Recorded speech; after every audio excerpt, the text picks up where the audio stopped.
Hi there, welcome back to another week of Counter-Strike game and skin market update. This is SkinomiCS2, and this video covers the 1st to 7th of December 2025. Let's dive right in. The Armory Pass stabilized this week. The biggest movement came from the Elemental Craft stickers, which jumped by 6.3%. Profitability through redeeming stars seemed to have settled at a level where going out of your way is probably not worth it. Moving on, the biggest update of this week came from a post by Valve. They are offering an alternative payment method for having a submission omitted into the game for workshop creators. This new system of payment offers $35,000 for a weapon finish and $6,000 for a charm or sticker. It will appear to apply to future Armory Pass collections, as they are calling for 2 new weapon collections and 2 new sticker collections.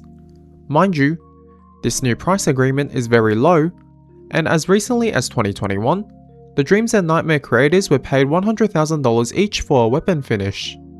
A commenter suggested that previous revenue cut was 7%, which would have meant many multiples of the $35,000 on offer within this system. The problem is that it would appear that when you submit an item and do not select this new system, your item cannot feature in the Armory Pass where most new collections will feature. Now we take a look at major stickers, where Donk's sticker shot up to the second most expensive following his dominant performance against Mouse. Return on unboxing for capsules hover between 50 and 70%, which is typical as the sale will likely begin within a month. In terms of pick'ems for the Budapest Major, Stage 2 was a total disaster for most people.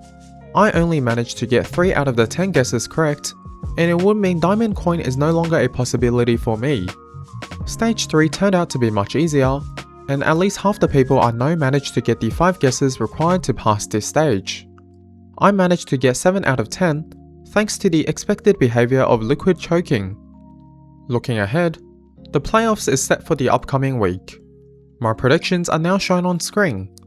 On balance of performance as well as the death of map pool given the best of 5 final, I think Vitality will win their second major in a row.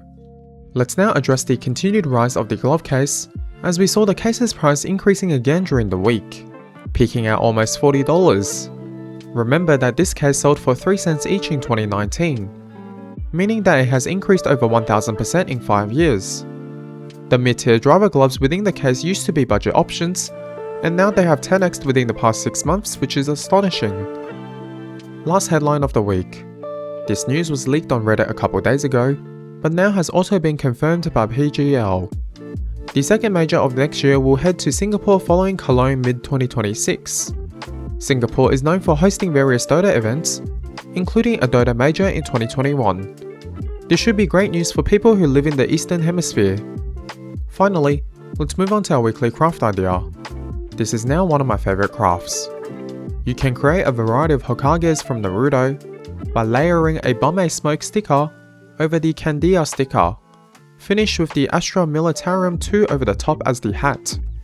The base craft costs about $2 US, but you can also add a variety of customization options on top, including glasses, hair, fire, and smoke.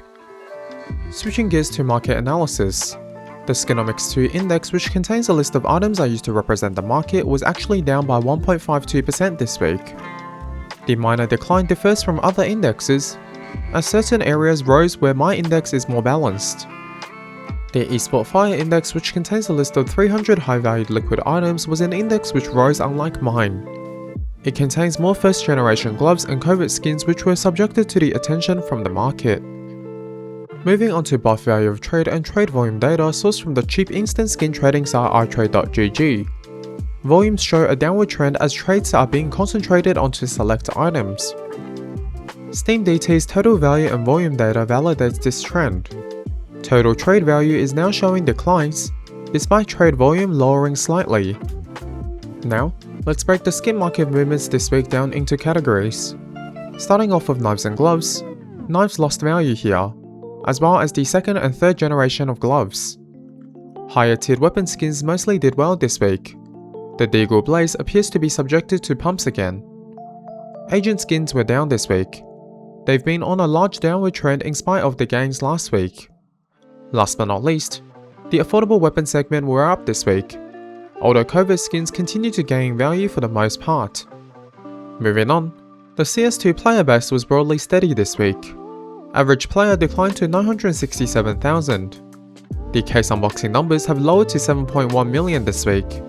This number is beginning to look a lot more accurate, as the number of trade-ups declined rapidly. Non-active case prices continue to increase massively this week with the revival of the confidence in the market, especially as the glove case has been subjected to pumps. Active cases offer the opposite image again, which were all down this week with the exception of the Dreams and Nightmare for its butterfly knives within. Let's now take a glimpse at this week's biggest winners and losers. In the winners, we have seen various Train collection skins making strides as well as the Orion from the Huntsman collection being pumped. On the inverse, more stickers from the Budapest Major drops as unboxing continues. This is normal behavior and is expected to continue.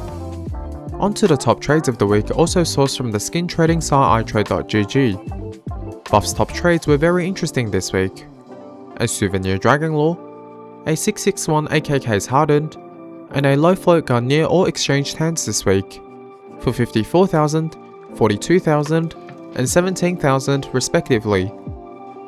On CS Float, the top trades include a factory new Wild Lotus as per normal, as well as pairs of minimal wear Pandoras and Hedge Mazes.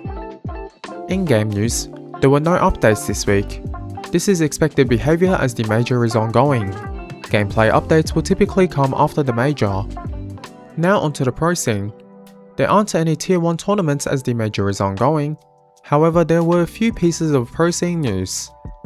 MKL benched its entire roster, which I thought was surprising. 9 decided they will bench Faven and let Modo go. Ecstatic decided to transfer list its entire roster. Jerks will be out of NIP after the major. And lastly, Glaive is set to begin his new coaching career at 100 Thieves.